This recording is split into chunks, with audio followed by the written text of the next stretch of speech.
This is Reasons We Serve, a channel dedicated to the women and men in law enforcement. This is episode 81, part 3, featuring Ralph Friedman, the most decorated New York Police Department detective of all time. Detective Friedman grew up in the 1950s and 1960s in the Bronx, a neighborhood mainly consisting of Jewish, Italian, and Irish residents, which he described as sheltered from the outside world. As a child, Detective Friedman had a few interactions with the police, but none of them had a significant impact on him. During a casual conversation in high school, some of his friends mentioned that they would be taking the police entrance exam. He decided to join them on the morning of the test and ended up taking the exam himself. This marked the beginning of his journey in law enforcement. Detective Friedman began his law enforcement career in the NYPD in 1968 as a fingerprint technician. He was later assigned to the 41st Precinct, also known as Fort Apache, as an officer on foot patrol. Right from the start, Detective Friedman was a proactive police officer who actively sought out criminals both on and off duty, quickly earning a reputation as someone who got things done. He was eventually promoted to the anti-crime unit, where he worked alongside some of his heroes, and through his hard work, he achieved the rank of Detective Third Grade. Throughout this 3-part episode, Detective Friedman shares insights into his career and provides a glimpse of what it was like working in New York City during the 1970s and 1980s. While serving as an officer and detective for the NYPD, Friedman made 2,000 arrests, including 100 off-duty arrests, and provided assistance in 6,000 cases. He was involved in 15 shootings, resulting in the deaths of 4 suspects. Unfortunately, Detective Friedman's career was cut short after just 14 years due to a severe on-duty car accident, which led to his medical retirement as a second-grade detective.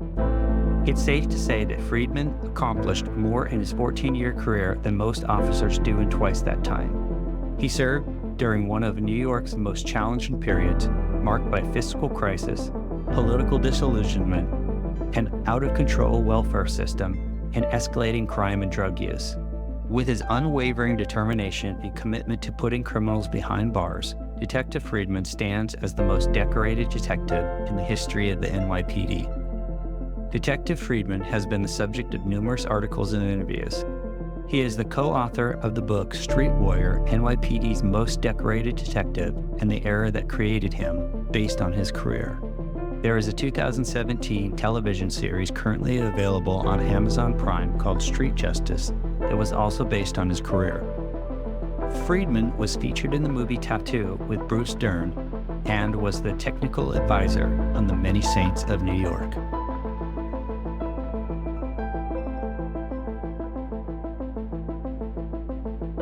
So I got a question for you about leadership, Ralph. I've been asking some people about this. So in your situation with your captain, do you think leadership is innate or do you think it's learned? I think it's a combination of both. Okay. Probably innate. It's probably people. There's leaders are born. There's people that are born leaders, but they could learn techniques that could help what they were born with. Okay. You know, Captain Walker was a born leader. You know, everyone respected him, still respects him. Yeah. He was a man that could take control of a situation in a positive way. There are leaders like that. There are bosses that are just intelligent. It might be a little rare today, but they were born leaders that, you know, in the military and in policing. Yeah, I was very fortunate in my career. I had a lot of good bosses, but there were a few shitty ones in there. And Absolutely. I could say the same thing. Yeah, so I always wondered, well, I don't necessarily wonder why they're shitty, but I always wondered if there was a way to make a shitty boss a good boss. I don't know if it's true. I don't know if you can. Nah, once they're shitty, they're gone.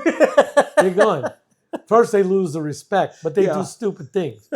You know, what's the best bosses are probably the bosses that come up through the ranks, have done what you're doing. Yes. And use their brain to remember that they were cops. Yeah. You know, like if they lose track, oh, I'm the boss, you do what I say. Right. A good boss assesses the situation and has been in the situation, so he knows what you're going through and remembers it and handles that way Yeah. with the extra added knowledge of being the boss. Yeah. You know what I mean? Yeah. But if they were a street cop and then a street sergeant, or they were a detective, or they did plain clothes, if they did those things and they can remember that, and learning what they did as a boss, and then they were good boss. But Yeah. once they're shitty, they're gone. People lose respect for them, and there's a reason why, Yes. and they won't recover that. Yeah. They just don't recover that. Yeah. So earlier you talked about your invention about clearing cases. What was that all about? Okay, here's my invention. Okay. And it served me beyond well. Okay. Like I said before, about the main thing in the detective squads is to clear cases. So what I would do is I'd go out. I've always worked on my cases because that's what you're assigned to. But I would go out so I could be on the street all the time. I'd put in the logbook, I'm going out to interview a witness to the case or the complainant. So this allows me to be in the street. And being in the street, I can make my pickup arrests, right? Mhm. So I could follow people or see a guy getting out of a car or something. I see the way he's moving that he's got an illegal gun or something. Or I could stop a car and get guns or whatever. And whatever, if I make these what they call pickup arrests, I would make the crime report and not close it out. I would refer it to the squad. And then I'd catch the case and close it out with positive results. Now, the detective squad is getting more cases, but every case I refer to the detective squad, I'm closing out with an arrest. Yeah. So that brings up clearance. The boss is looking great. And I'm getting out to do my pickup collar thing. Right. I'm making my arrest. Everybody's happy. Yeah. Yeah. Wow. Okay. Good. And that was the meat of my success. Yeah. I just take it instead of closing it out with an arrest, refer it to the squad, and close it with an arrest upstairs instead of closing it with an arrest downstairs. And the bosses, so let's say the squad, let's just take a number. They got 100 cases that month. But I'm bringing in another 30. And I'm closing all 30 with an arrest. That's the percentage of the clearance is going way up. And everyone loved it. Yeah. Tough to beat, right? It was a win-win situation. Okay, so tell me about the two guys, the Union Busters. There was a situation that you learned because you left the... I got it. I know the story you're talking about. Okay, I was in a car, didn't have my steady car yet, so I'm working with different guys, but good guys that I'm friends with. Yeah. And we're out on patrol, and it was late at night. And we pull over this car that didn't look right. Today they say that's unconstitutional, but cops have this sixth sense, or what we used to call a sixth sense or a gut feeling. These are something that cops develop, and it's usually right. You sense something's wrong. And this is good policing because you sense something out of the normal. Today they call all that unconstitutional, you're violating rights, all this bullshit, and you're not getting crime off the street. But anyway, getting back to how policing was then, which was a different age and a different time, this was considered good police work when you find stuff like that. So we see this car committing violations. We decide to pull it over. We know it don't look right. The guys look suspicious. So we pull them over, and right away they don't want to give us a license or registration. Why are you stopping us? Got the attitude and stuff. And we start now, you got to show us a license and registration. You don't show us you're getting arrested. You ain't arrested me and I ain't showing you shit type of attitude, So we didn't take shit. We didn't stand for this stuff. You're under arrest. They say you're not arresting us.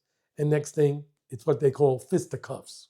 That means you got to use your fist to get the cuffs on, right? So these were two big guys. They looked like linebackers on the football team. And they're two black guys, and they wanted to fight us tooth and nail. And at that point, this was in the beginning of my career, I was at my top weight, which was 202. I usually go around 190. And I was in my best shape. And I had confidence and my skill. I had no problem. I'll fight this guy, no problem. This guy was kicking my ass. And now I'm looking over as I'm getting beat. my partner's getting beat up by the other guy. And we're in uniform. And we're fighting these guys, which is it's going on a little. And what we're trying to do, we made one mistake. We got out of the car without our nightsticks. So now I'm trying to get to the car. I'm on my knees, and we're fighting. And I'm trying to get to the car to the nightstick, but we get to the car to call for a 13. And we're still fighting. I think my partner called the 1013 from a portable radio. But I was trying to get to the car for my nightstick. That's all I wanted, right? And I'm in great shape, but I still need the nightstick now. And I don't even know if that would have helped, right? But now we hear the cars coming. When you hear those cars, it is the greatest sound in the world, right? And I hear them coming, and you hear them getting louder, so you know help is coming. And I needed help. You know.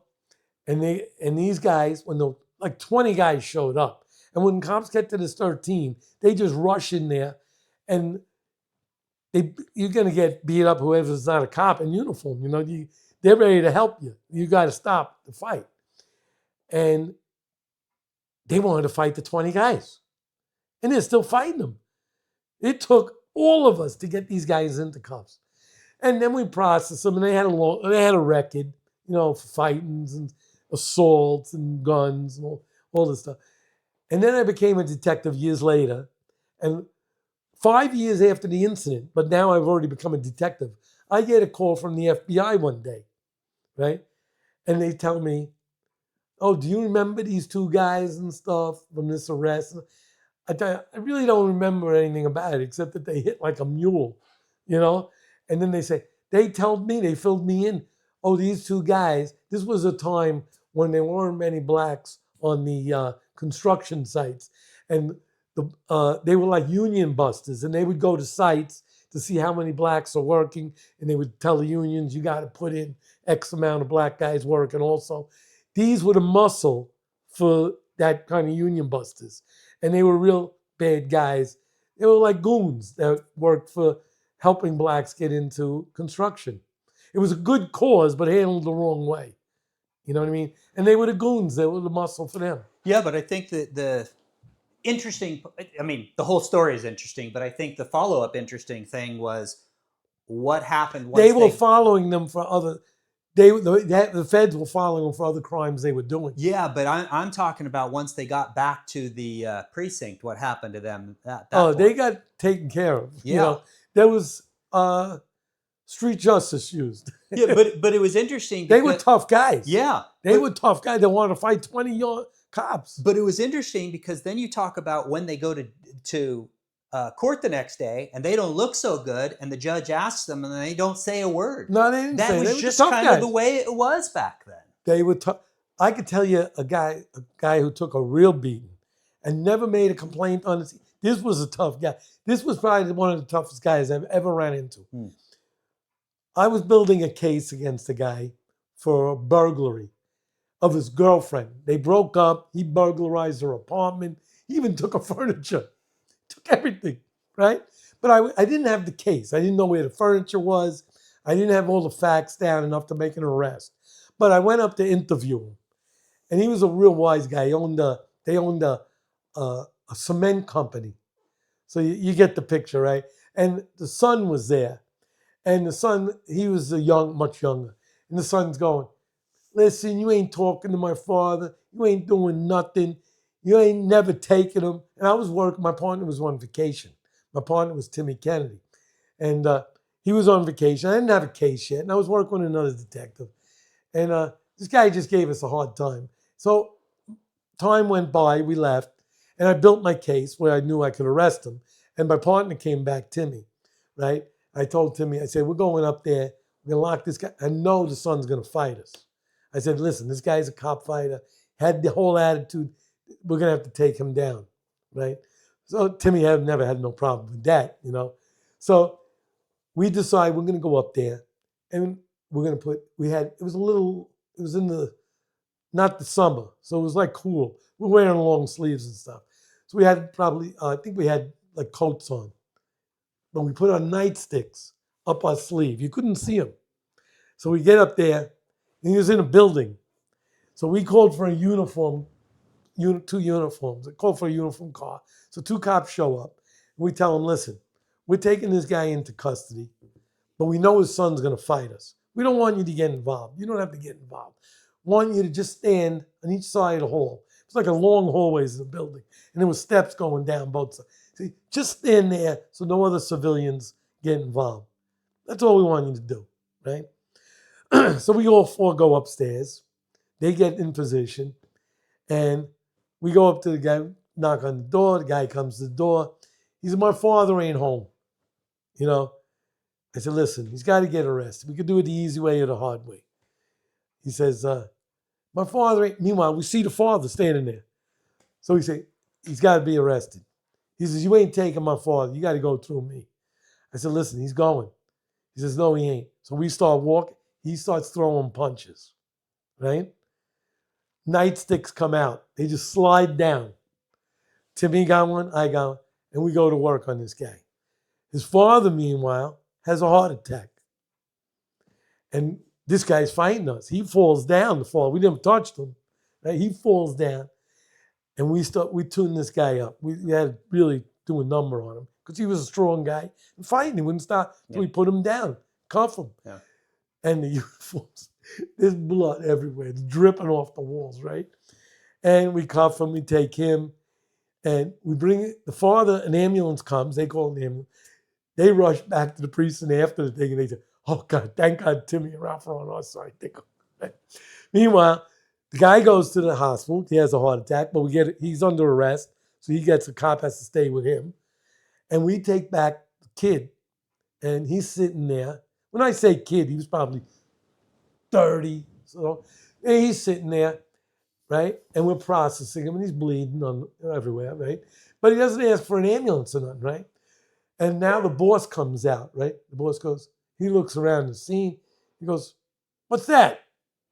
We all look down. There's the guy's finger. I said, oh shit, that's his finger. Wound up chopping his finger off with a nightstick. You know what kind of blunt force you got? Oh. The guy doesn't even say nothing. So, take him to the hospital, get him patched up. Never said a word. Never said, oh, they beat me up. They did. He just sat there like this.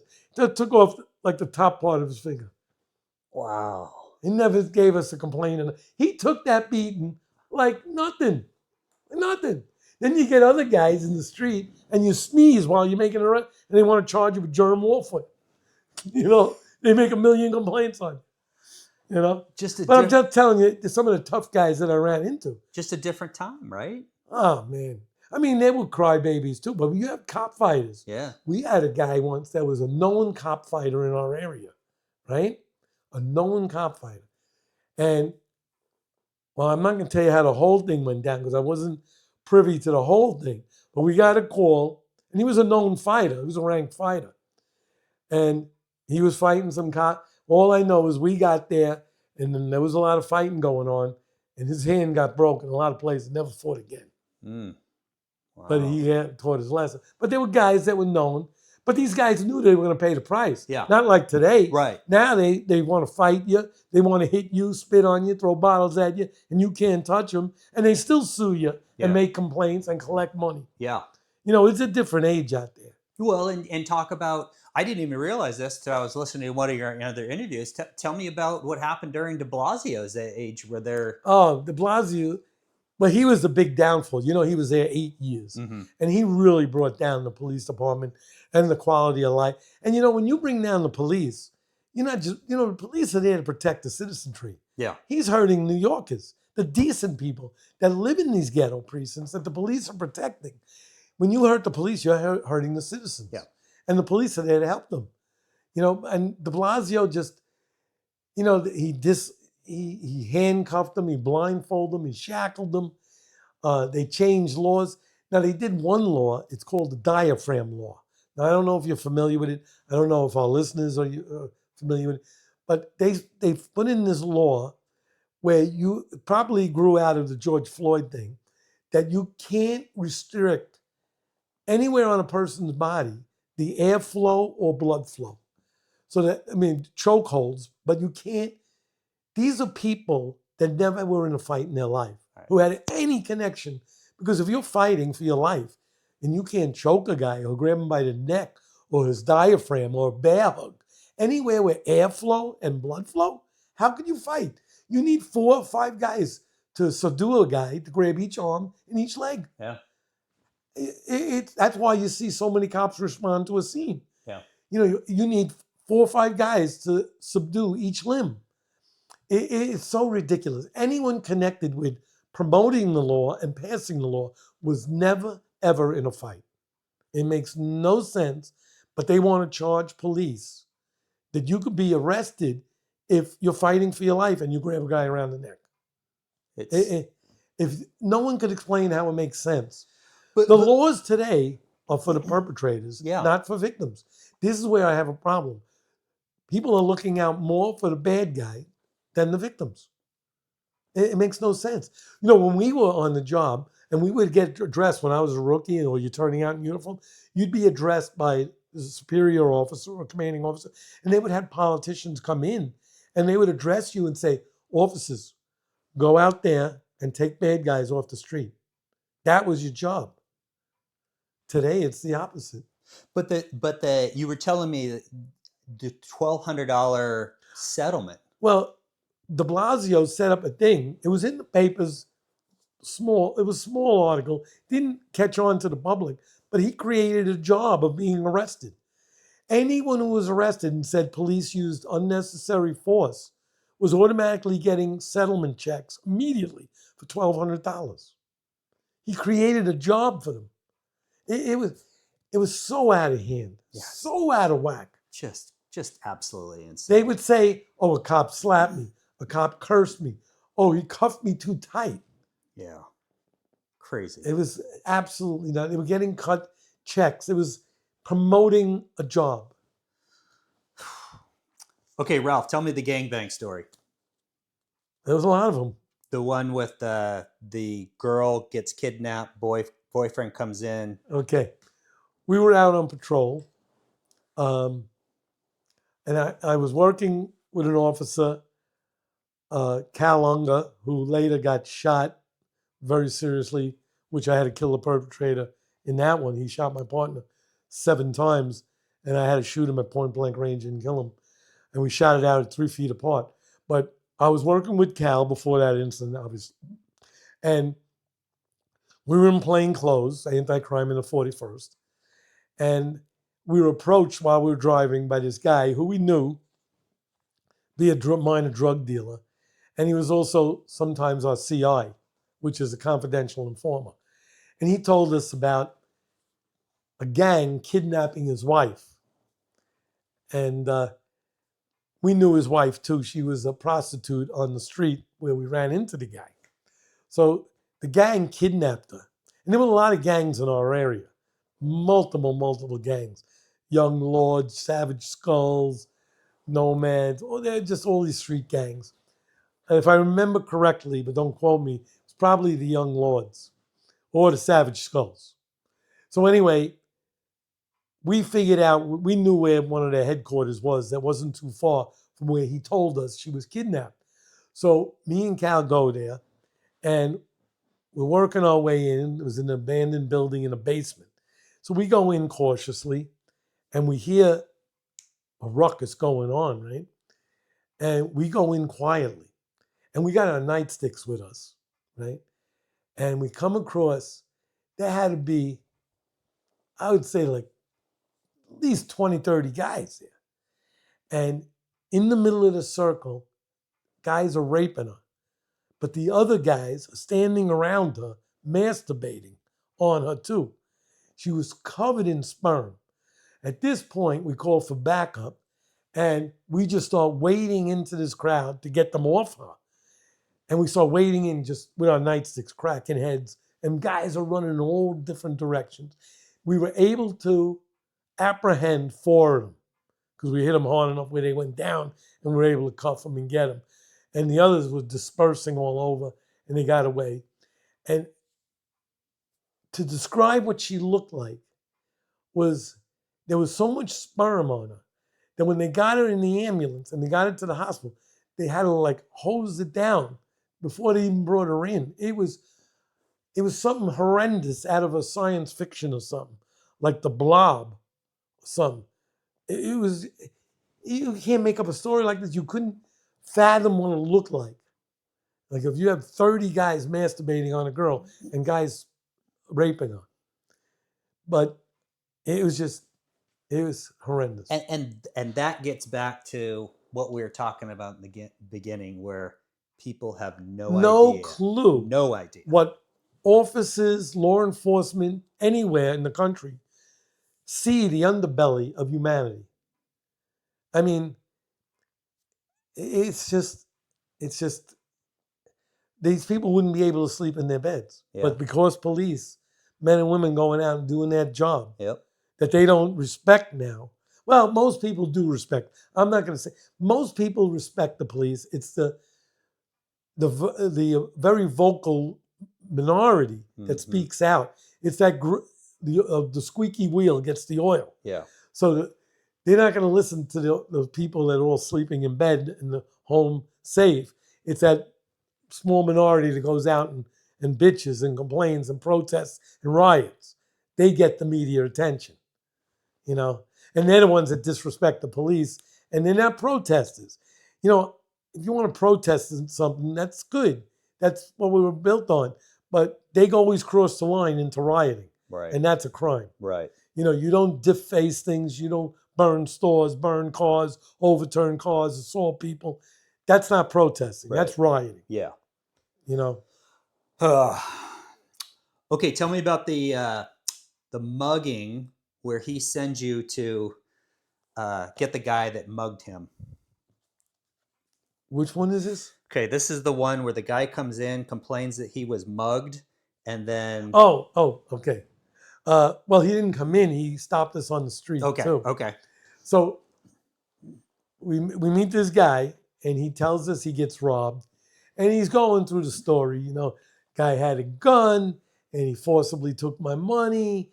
And we feel he ain't telling us the whole truth. But by the time, it was a pickup robbery in the street. And we were at anti-crime. And, you know, it's a funny thing, I was working with an officer, may he rest in peace, Stanley Gam. And he was the guy I was describing earlier in the podcast, that he was one of the guys I idolized and that I always wish I could work with. He was a uniformed guy coming in with felony narcotics all the time with a rack of medals. And he went into anti-crime before me, but I always wanted to be like him and work with him. And now I'm working with him, right? And so we're partners in anti-crime. And we meet this guy, tells us the whole robbery thing. And now he tells us he knows where the guy lives. So now you know there's something more to it. How would you know where a perpetrator lives? Right, so okay, we're going to go there, figure out more of the story, and at least lock up the guy for robbery. So because he's a legit guy telling us he's robbed at gunpoint. So we get to the house, and we go upstairs. We tell him to wait downstairs. We go up, and a woman answers the door. And we ask for them by name, because we know he lives there. And she says, well, he's not home. So we want to get in the apartment, but we can't, because the woman's there. We don't know if he's there or not, and she's saying he's not. And we still don't really have that much. You know, we got just one guy's word. But now, as we're talking to her, trying to get more information, like where does he hang out? Where does he go? Did he come home? Did he leave? Come home and leave? And we hear the window opening. The guy's leaving out the window. So now we go past her. We rush in the apartment, and we see him going out the window, right? So we start to chase him, and the window leads on to what police call a taxpayer roof. A taxpayer roof is stores with no apartments above them. It's just the roof. And sometimes there's stores above them, and you can't get on. But he got onto the roof, and then it's only 1 story high.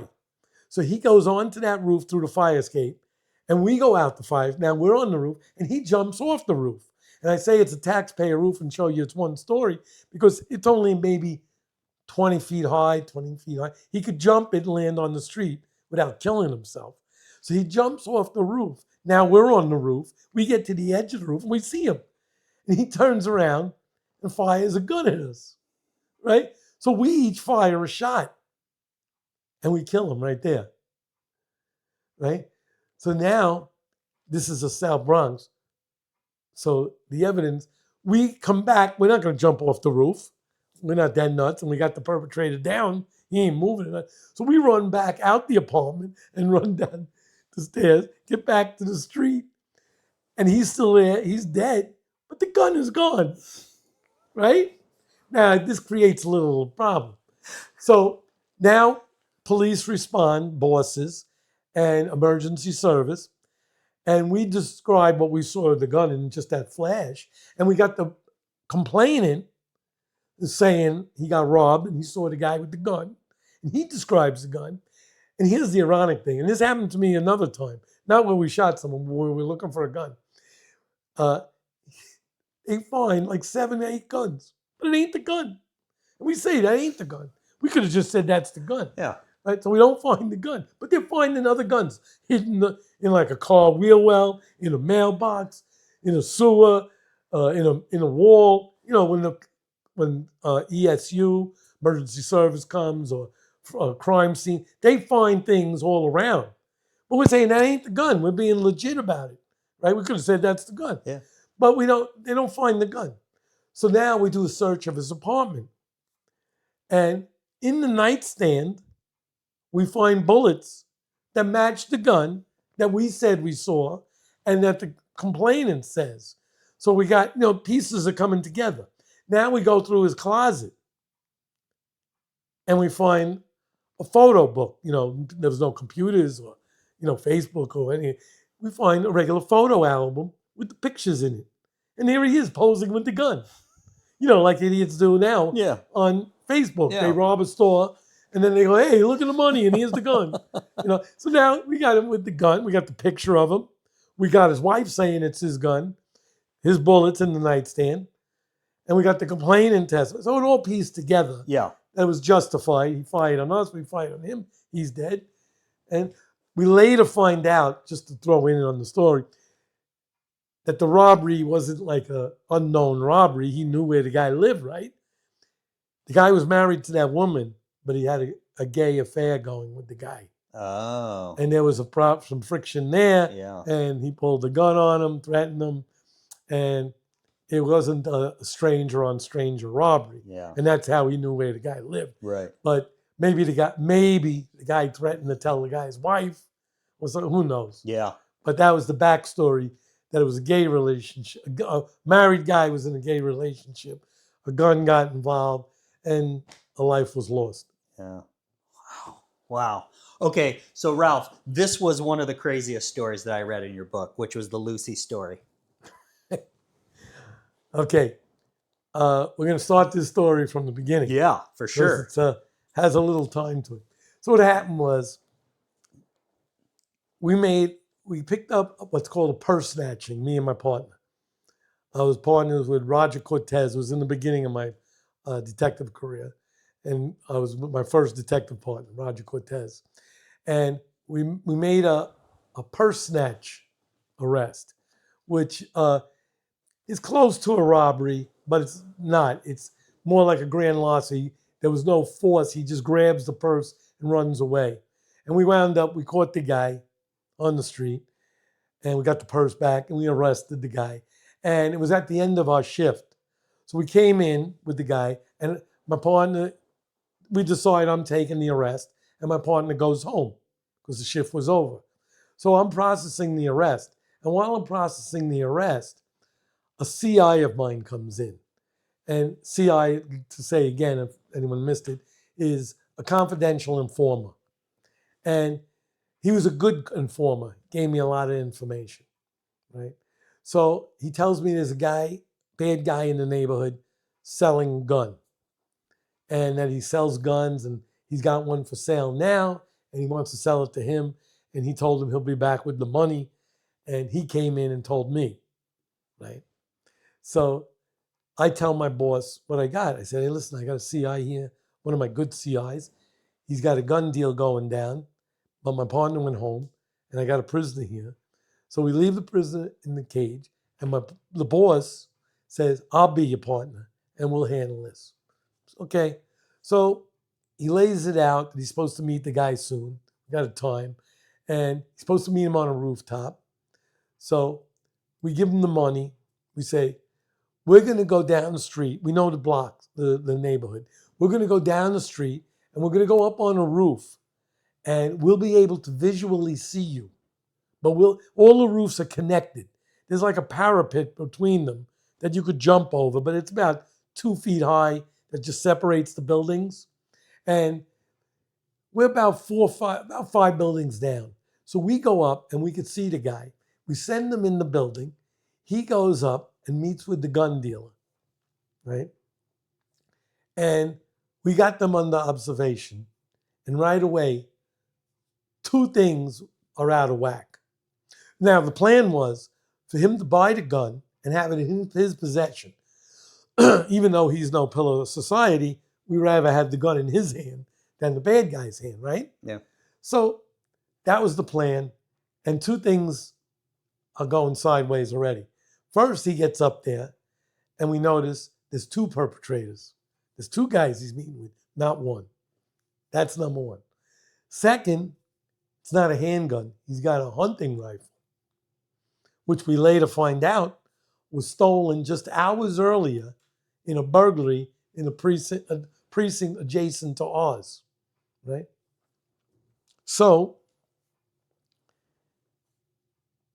at that point, we're waiting for the gun to get exchanged to the CI. But once it's in his possession, we're going to move in. And the next thing that goes wrong, the guy doesn't give it to him, wants to prove to him that the gun's working, and leans over the rooftop and indiscriminately starts sniping. He's firing the rifle indiscriminately into the neighborhood. Now we got no choice but to expose ourselves. We pull out our guns and we start running towards the guy, screaming, police, drop it, police, freeze. All this. And he turns the gun on us and lets one go. We open fire and we shoot him. I think my partner hit him once, and then I hit him because he spun around, and we shot him. And he goes down and drops the rifle. And the second guy runs around like a chimney on the roof. He runs around, we can't see him, right? So the first guy's down, and the CI falls down. He's got enough sense to fall down too, right? Because the bullets are flying everywhere. Now, I emptied my gun on the guy. So I pull out another gun. And just by some freak of nature, it wasn't an authorized gun. I had a 9mm that I just bought from an old partner. And I went to the range the day before, and I signed in, and not the police range, a private range, nearby. I signed in, but I didn't get the fire because it was so crowded. So I took the gun home. I didn't shoot, and I took it to work that day because I was going to go to the range after. So I had that gun with me. I fired my .38, and I usually carry 2 .38s, but I kept this. It was a .380 Llama, a real cheap gun, but it was like a 9mm short. And I kept it as a backup for that day since I was going to the range afterwards. So now I pull out that gun, which I'm not authorized to carry because it was an automatic. So I pull that out, and I start to go, and I'm following this. I see where the guy went, but I can't see him behind this chimney. And I turn the corner, and there he is, facing me like a foot away with a knife raised above his head in a stabbing motion to come down. My finger tightens on the trigger, but I don't pull the trigger, and I hear a shot. My partner shot him in the back, seeing that he was going to stab me. So the partner went around, shot him in the back, and he goes down. That was my boss. So he screams, get the gun, get the gun. Because now we realize the gun's still laying there from the first guy we shot, and you're supposed to get the gun away from the guy. So I go to cross the guy, and he leaps back up with the knife. So I fire this .380, I shoot him in the stomach, killing him. And then I run and get the gun, right? And then we cuff up the guy we shot. The other guy's dead, I just killed. So we shot the other one I shot, we cuff him up, and we cuff up the informer because we don't want anyone to know. And taking them down. Now all the police are responding because people are calling shots fired everywhere, you know, and the sniping before that. So cars are racing to the scene and they're taking them downstairs. And a friend of mine's coming into the building and he sees all the commotion. It's funny because I've been 50 years later, I did some work for the guy. He had a security company. I was working for him for a while. And he goes, "What's going on?" I said, "What are you doing here?" His name was Tony. I said, "Tony, what are you doing here?" He goes, "My grandmother lives in the building." I said, "Oh, I just shot 2 guys on the roof." Right? That was ironic. So anyway, we go to the grand jury, we go to trial. The one guy, I got justifiable homicide again. Everything's good. And that was it. And then months later, I run into a girl on the street. I pick up this girl. Well, I thought I picked her up. She was making herself look good to me. She looked good. So we start dating, right? And dating this girl a little while. And it gets to the point where she's inviting me up to her apartment, right? And I know it's going to be for sex and stuff because we already went out to restaurants, stuff. We did all that stuff, getting that out of the way. And we have a plan. I'm going there. And I wind up making an arrest and I can't get there, right? I'm saying, and I call her up and we didn't have cell phones again. This is still 45 years ago, 50 years ago. So I call her and I said, "I can't make it tonight. I'll make it tomorrow night." And she's going, "Oh, you got to come after." I said, "I got a collar. It's going to tie me up a long time. I got vouchering to do. I got to go to pre-arraignment, central booking, the whole bit."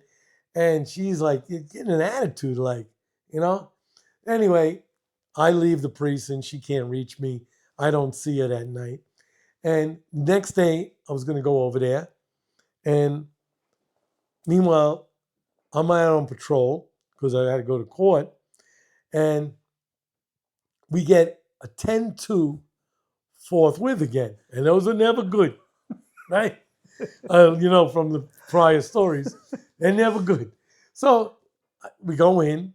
We have no clue what it's about. Me and my partner go in.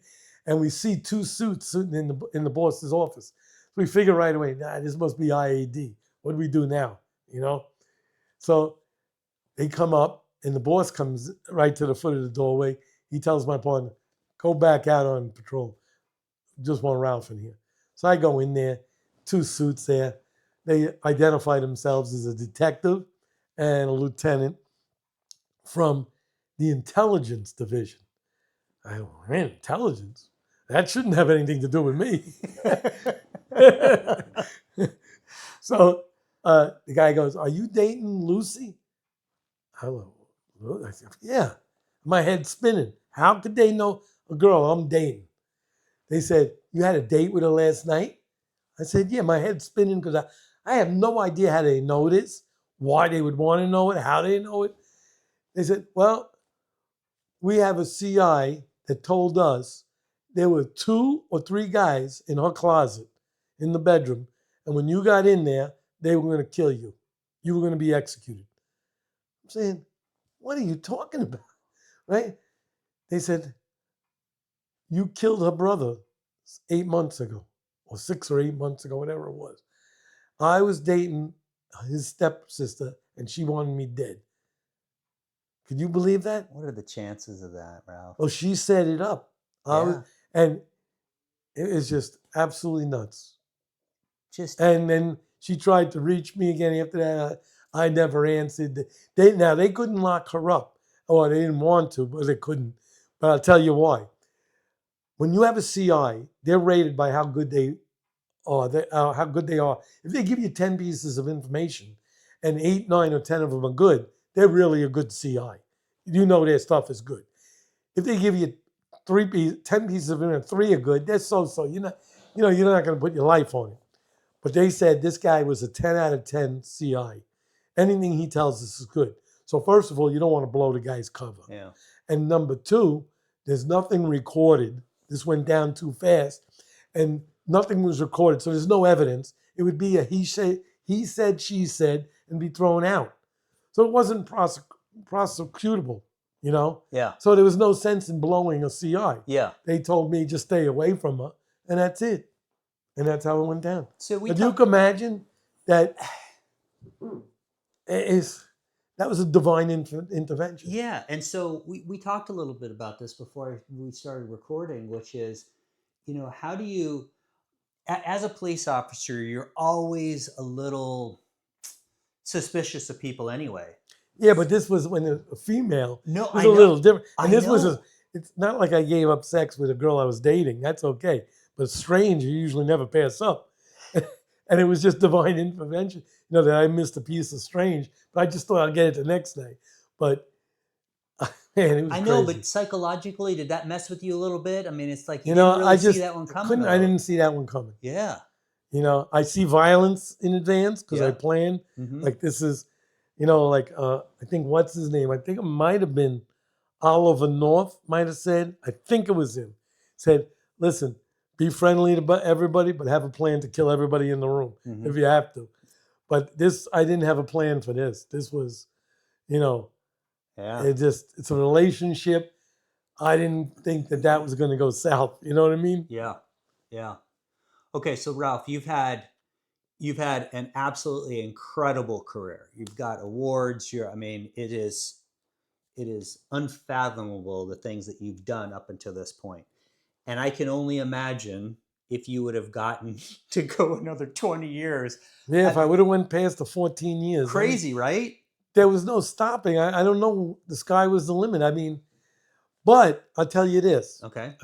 When I was in the hospital from my career-ending line of injury. But let's talk about that. What happened to you that ended your But career? I want to just tell you what I was thinking for a second while we're on that train of thought. Okay. When I was laying in the hospital, there was two things on my mind. First, I realized that I wasn't going back to police work because my injuries were so severe that I wouldn't be able to do police work. And I was realizing that I was 34 at the time, that even at 34, I was getting a hair slower and the criminals were getting younger. I was grabbing guys 18, 17, 14 with guns. And they were gangbangers at that age. And I realized I was getting a little slow, but my injuries was so bad that I knew police work was at the end, it was finished. Yeah.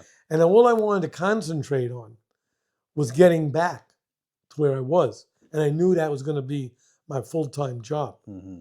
I was going to take all my energy, all my strength, all my concentration. Police department took care of me very well, so I didn't have to worry about bills and maintaining things. That all I had to do was worry about getting my body back. And that's what weighed on my mind. It was also depressing thinking that my career was over. Yeah. And police work, it should show other people that police work, it could end in 1 second, no matter what you're doing. 1 second could change your life. Yeah. A fraction of a second. Yeah. Your life could be turned upside down. It could be ended, but it could certainly change it. Yeah. So what happens?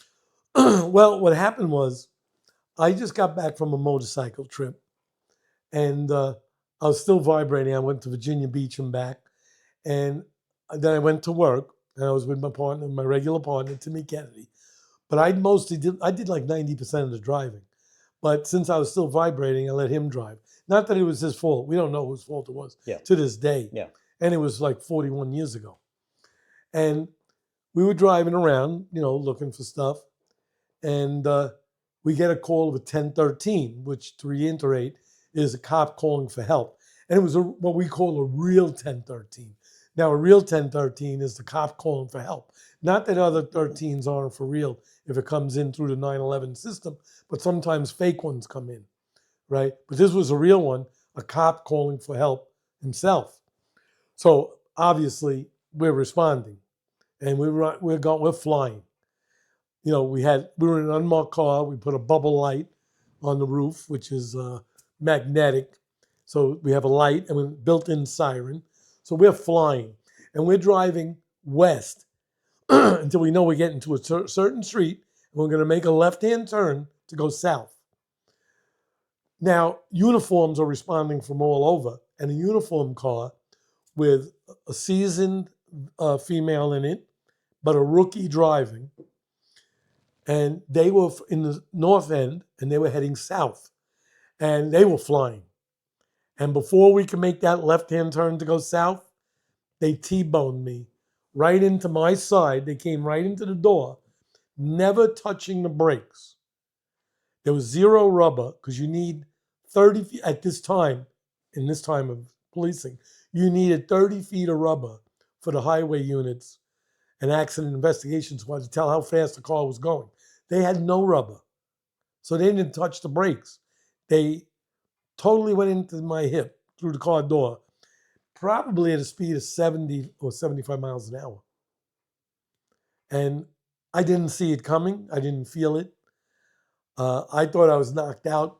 I don't even know how long, but guy said I was only knocked out 2 minutes because the car was so bad that I had to be cut out of the car. They had to pull the fire department off the scene, cut me out of the car, which took 2 hours to get me out. And they said I was only unconscious for 2 minutes. And then I went into shock. But the shock could kill you and shock could save you. It probably saved me because I had 23 broken bones, shattered my right hip, and I had my pelvic was broke, left, right, upper, and lower. And this doesn't even contain the list of stuff I caught in the hospital. So I was hospitalized. I didn't know what happened till like over 2 weeks later, because I was in such pain. They gave me so many drugs. I was knocked out for at least 2 weeks. Then I was still on drugs, but I started to know what occurred, right? And in the hospital, I caught streptococcus, I caught phlebitis, I caught pneumonia, my veins collapsed, I caught blood disease, bed sores. It was a litany of stuff in the hospital. And I wound up staying in there 2.5 months. And then I left in a wheelchair, and then I was retired on a medical disability. I knew, now, being in shape, talking about being in shape and working out and physical fitness, I always worked out because I thought that was an important part of policing, since I was always in the physical aspect of policing, wrestling, fighting, chasing suspects. I was very big in paddleball and jogging, and obviously working out. I always used to end my workouts with a jog. But I knew that could never happen, breaking my hip. They used to x-ray me every day, take me out. I was in traction. And they took me out of traction just to x-ray my hip. If one little piece would have fell into the socket, I would have needed a total new hip. And being I was in such shape, the muscle acted as a shock absorber, and all my bones healed because they didn't move. But they kept checking them every day. And, you see the pro athletes, football players, baseball players, they get a broken 1 rib or 2 ribs. They're on the DL, disabled list, for like a month. It was 5 weeks. So you can imagine what I was like with 23 broken bones, plus my hip and pelvic and all that. Yeah, so for the audience members that are watching, so especially for the ones that are active duty, or you're looking at this, you're watching this interview, and you're thinking about going into law enforcement, you guys have to keep in shape. I think that's ultimately probably what saved you. Well, absolutely saved me, but helped me through my whole career. Absolutely. With fighting with perpetrators to cuff them and stuff, or if they resisted arrest. But I think when I came on, I would say more guys were in shape. Well, guys are always in shape when they first come on. Yeah. But today they hire a lot of guys. They eliminate some of the qualifications, I heard. This is what I'm hearing. I don't know. But when I came on, a lot of guys were in shape, and a lot of guys came from the military, so they were in shape. But physical fitness was a big thing back then. If you were like in the greases or, like I said, not the beatniks or the hippies, but guys were in shape. And, policing, I think it's a requirement to be in shape. And it certainly can't hurt. It can only help you. But even now, Ralph, you're 74, right? No, I'm going to be 76 in January. 76, right? And I'm at your house, and you got a gym downstairs. It's part of your life. Yeah, it's in my fabric. Yeah. I never used any steroids. That was something I was more scared of steroids. I did it the hard way. I would work out 2-3 hours. I was scared of steroids. You always hear stories about it. I didn't want to cheat, but I was more scared of what they could do to you. I just didn't do drugs. you know.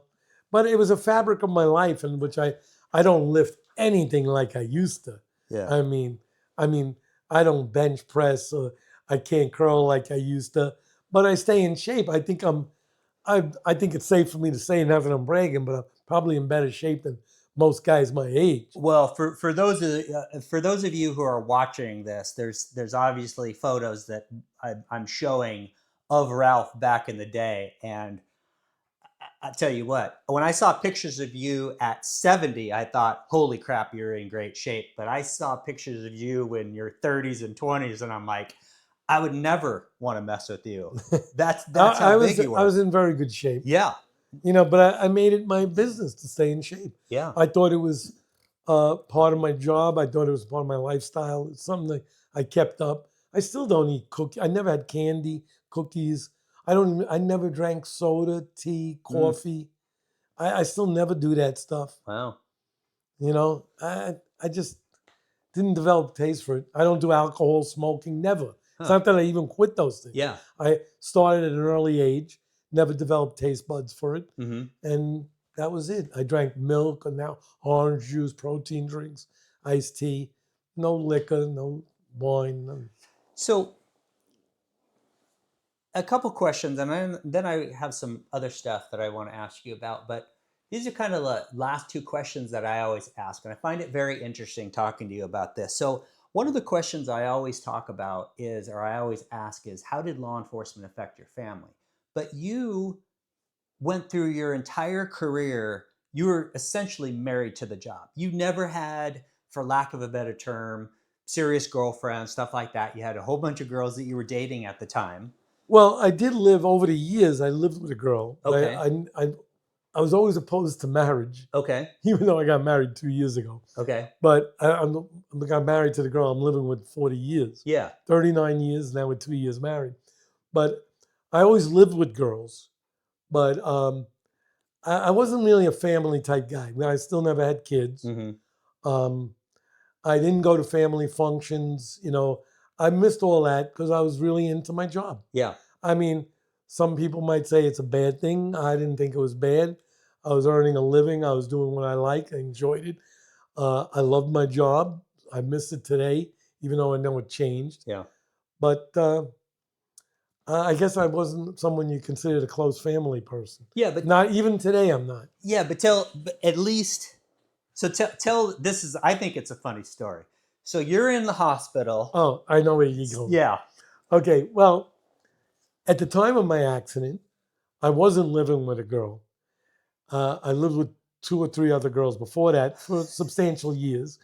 But now I was back in dating, and I was dating like 6 or 7 girls. And I wasn't like cheating on girls. I was just, I was dating different girls. That's what single guys do. But I was dating like 6 or 7 girls. And when I had my accident, I was in the hospital. I was in one spot. I couldn't move. All the girls came to visit me. And they all got to know each other. They met in the hospital. One time I woke up, I see them all standing there. And all I saw was girls. And probably 1 or 2 was a nurse. But there was like 7 or 8 girls there. And I just made like I was passed out again. I didn't want to face it, But one of them was the girl who hung in there. Now these girls, my prognosis was very bad. The first couple of days, they said I was going to die. I might die. And then they said I was going to be a cripple. I may never walk again. Prognosis was bad. But the newest girl I was dating, she had faith in me. She just saw something in me. And she hung in there. And she came every single day I was in the hospital. The other girls came at different times, and they faded out. Like they'd come for 2 weeks, 3 weeks, and they disappeared. But this one girl came every single day. Her life was like a triangle. She went to work, home, hospital, work, home, hospital. And when I got out of the hospital, I was in a wheelchair, and she moved in with me. I still kid her to this day. I said, hey, you moved in when I was in a wheelchair and on drugs. I still can't get you out. But she came every day. Then she moved in with me and took care of me. And 41 years later, I'm still with her. We got married. Yeah, I mean, it's almost like the Lucy story, that kind of divine. Well, that's why you don't know anyone the first 39 years. Had to make sure she wasn't setting me up. Maybe she was just waiting longer. I'm sure there's a few days now she wants to kill me. But it's like the divine intervention of the Lucy thing. You just get that arrest and it keeps you away from getting killed. And this. Well, I was always opposed to marriage because there's a high percentage of divorce among cops. Right. So I always saw what they went through, and I said, I'm never going through that. I'm never doing that. Yeah. So I never got married. I was always opposed to it. Yeah. But I guess 2 years ago, I had a weak moment. Okay. So before I start talking to you about a couple other things, tell me how being law enforcement, can you look back on it when you started till even now? Did law enforcement affect the way that you see people in society? Well, any cop is always it always affects them. It always gives you that little edge of being suspicious of something.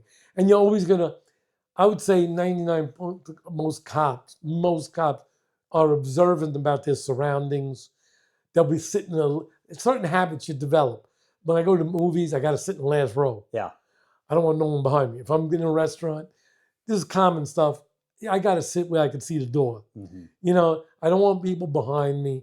You're conscious of your surroundings. You're observant.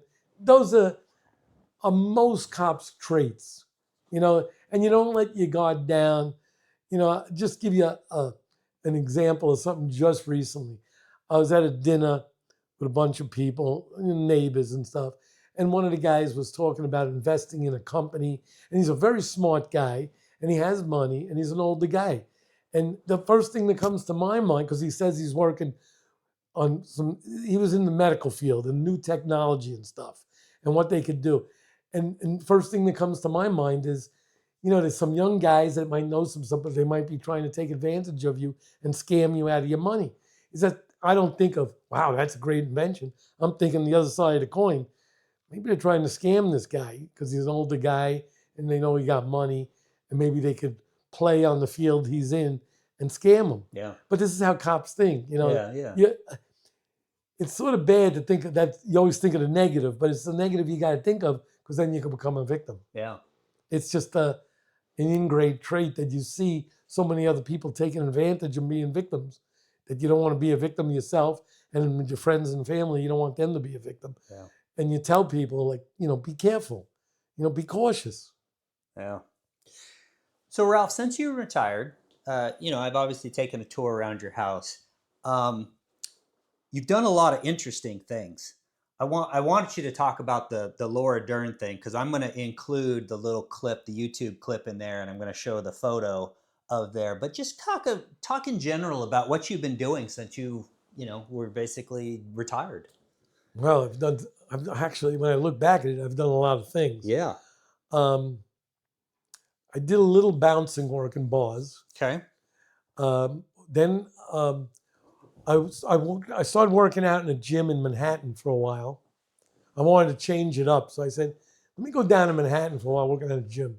So I was working out in a gym there, and a guy comes up to me and he sees me. It was probably around 1980.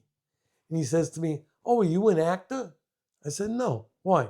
He says, "Well, there's a casting director who happened, I didn't know at the time, but she was very big. Her name was Sylvia Fay, which was a very big name. I didn't know it at the time." He says, "Oh, she's right around the corner, and she's looking for bodybuilders with tattoos." He says, "I'll give you her number." Believe me, I don't even know to this day why I took it. I took the number. I call her. She says to come in. So I go in, and they take some pictures and stuff. And next thing I know, I get a call to be in a movie with Bruce Dern and Laura Dern. And it's a movie about a tattoo artist. That's why they wanted the tattoos. And they're going to do some muscle scenes with, Laura Dern is going to be modeling bathing suits. And they want topless sailors to pose with her for this nautical scene for the bathing suits. And they put fake tattoos on her. And to make a long story short, the tattoo artist is putting they hire a real tattoo artist, put fake tattoos on her, but they wash them off each day. And he falls in love with her and wants to make love with her, but he has to tattoo her, so he kidnaps her. and tattoos her and then tries to make love to her. That's the basis of the movie. But my scenes, I'm doing muscle posing with girls hanging off my arms. And it's like I'm posing to like a 35 millimeter. So you hear the clicking and you see all these different scenes. I showed it to Niall, it's the clip. And the ironic thing about it, that the movie was pretty big and they made it into a poster. And it was a girl laying down with tattoos on her. And there was, don't ask me why, there was a scarf tied around her ankles. And the poster made it to be New York City buses. It was on the side of buses. I showed him the poster downstairs. And it was a big thing. It was actually featured in Playboy magazine and all over the place. And women's groups got together and made a big stink about it. Depicted bondage because there was a scarf around her leg, her ankle. And they made all the buses take them down. Just a little point of view. But I was lucky enough to be in that movie. What was the movie called? The movie was called Tattoo. Tattoo, okay. And I went to view it in the movie theater with all my friends when it came out. And then it made it to DVD. I had the box frame downstairs. And then it made it to HBO. And it was just one of those things I was involved in that was a milestone in my life. And after that, I got picked up to be a technical advisor on the Sopranos movie, The Many Saints in Newark. And I worked with the stars of that movie, showing them how to be cops and how to, one of the stars in the movie, how to do a shooting of one of the other actors. And can you tell the story about how it was a director didn't like the way... When you're a technical advisor, I was a technical advisor for 6 scenes. They hired many of them. Actually 2, really. There were 2, they did different scenes. So my scenes required a shooting scene and a gambling scene. So directors, they usually hate you or love you. Some of them tell you, oh man, thanks for making it look real, and I'm happy for your help, and they're appreciative. And then you get some directors that have an attitude and say, look, I'm doing it my way. You know, I don't care what you say. And, you know, I don't care. Me, I don't care, because I was getting paid a daily salary, which was very good. And, well, on this one scene that we're talking about, it was a shooting scene where they got to shoot a guy. The guy is standing outside a car on the passenger side and is going to shoot the driver. And the director had him cocking his arm back where the gun was on his side. And it really was ridiculous, because you would do it with your gun extended. And they shot this. It was probably less than a 2-minute scene, and it took all day to shoot it. And I pulled the actor on the side and I told him, look, if you want this scene to look real, you got to do it with your arm extended. Anyway, the actor took my advice, and they shot it all the different ways. And when it made it to the editing, they used the way I told them. And believe it or not, besides that, it even made it to the trailer that was used for promotion through the whole time. So I was pretty happy about that. And I created 5 other scenes in the movie that I set up for this movie. So I felt proud that I was part of the Sopranos production. Yeah. And it was called The Many Saints of Newark. And it was a prequel where James Gandolfini's son played him as a youngster. And it was delayed for a couple of years because of COVID, but it was great when it came out. Yeah. You know. Last thing, Ralph, just want to reiterate your book. Can you tell me what the name of your book is and the series on Amazon Prime right now? Yes. Well, the book is called Street Warrior, the story of New York's most decorated detective and the era that created him. It's basically called Street Warrior, and it's available on Amazon Prime. And the series is a 6-part series, 1 season, called Street Justice the Bronx, which is also available on Amazon Prime, also Apple TV, and in certain areas if you have demand on your TV. So for the audience, I listened to the book. It was absolutely a great book. It's not as good as listening to Ralph actually tell the stories right here, but it is a very good book, and I would highly recommend that you pick it up. You can get it on, read the book or get it on audio, which I did. It's on audio. It's on Kindle. Yep. It was hardcover, softcover, paperback. Yeah, really good.